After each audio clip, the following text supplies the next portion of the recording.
new Star Trek movie, and I'm going to go into why.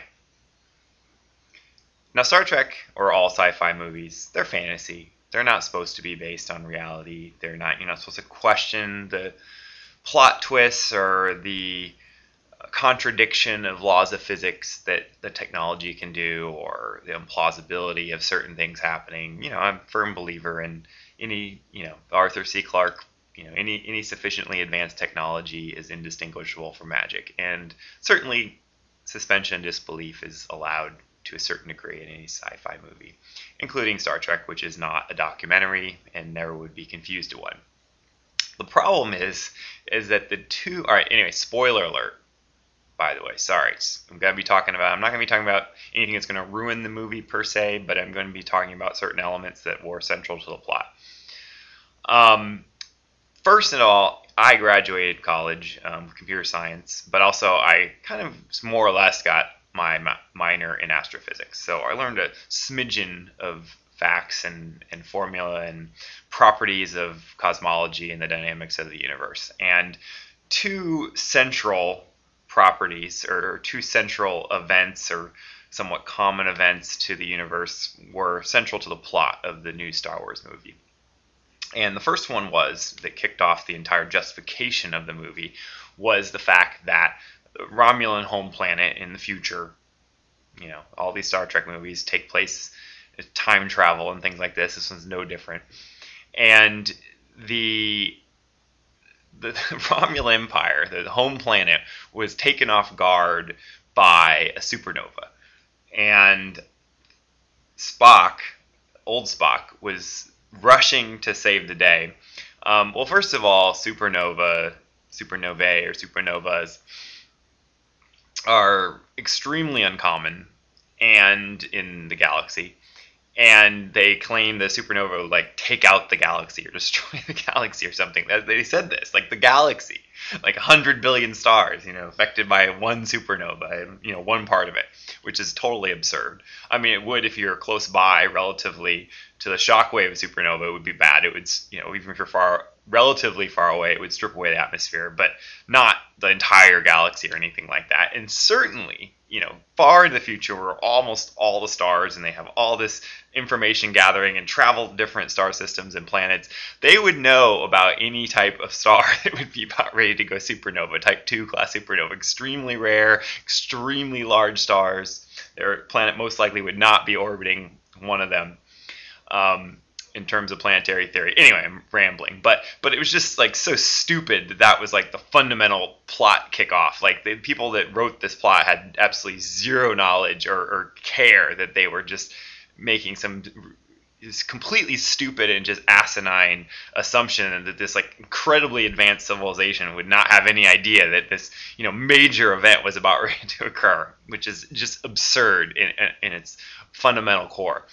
And then, on top of this, the Spock is coming to save the day, and, in the ship, literally racing across the universe to, come and, create a black hole that will suck in the star before it will go supernova, thus saving the Romulan Empire, essentially. Which I guess would mean the Romulan planet is in orbit around that star, because he would destroy the star and destroy any heat source.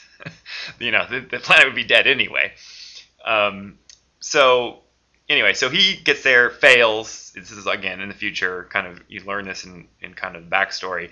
And he does create a black hole, but the planet is destroyed anyway. And there's this, mining ship somehow that survives this explosion and then goes into the black hole, which, again, is, the second premise I have, which is completely absurd, that any matter going into a black hole, the tidal forces are so strong that it doesn't matter what it's made of or what it is, it's going to be ripped to shreds. Ripped. I mean, literally down to molecular level, submolecular level, is going to be just ripped apart. You're talking about some of the most extreme conditions anywhere in the universe, a singularity.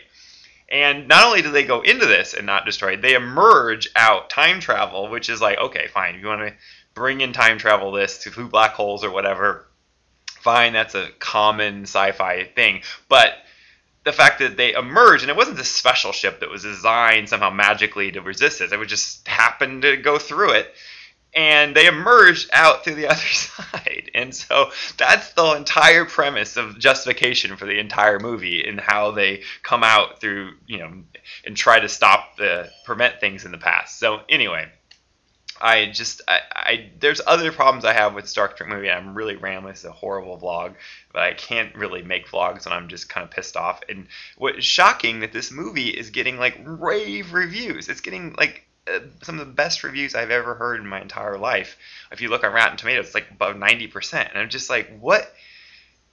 This is just a formulaic summer like big budget blockbuster like all CG effects, like CG scene after CG scene, really has a lot of it has no relevance on the plot whatsoever. The main bad guy is boring. I mean, he's completely formulaic. He has no distinguishing characteristics of any really bad guy in any type of movie. It's bizarre to me. I mean, it's almost like this, like it's like hip to like Star Trek again, and that's why everyone's like jumping on board because it's like, ooh, it's like this cool, sexy, young Star Trek, and it's just like you got to make a good movie. I mean, come on. So anyway, I just hate CG movies anyway. I'm so sick of them. I mean, I was great as a tool in the filmmaker's tool bag, but that's like all these movies are becoming are these like massive CG effects. They all look the same. They were showing like the Transformer movie and the Terminator movie and now the Star Trek movie. They're like all the CG is like basically the same, and it's just this massive things happening to cities and people are tumbling around. There's explosions, and it's extremely fast paced. And I'm just like looking at this, and I'm like, am I an old fart now? I mean, there's nothing wrong with doing that type of stuff in movies, but who cares now after the 58th movie that's done this? I mean, where's the fucking plots in these movies anymore? And it's like the lowest common denominator. I feel like I'm insulted by these type of things. Anyway, yeah, I didn't like Star Trek. I gave it one finger up.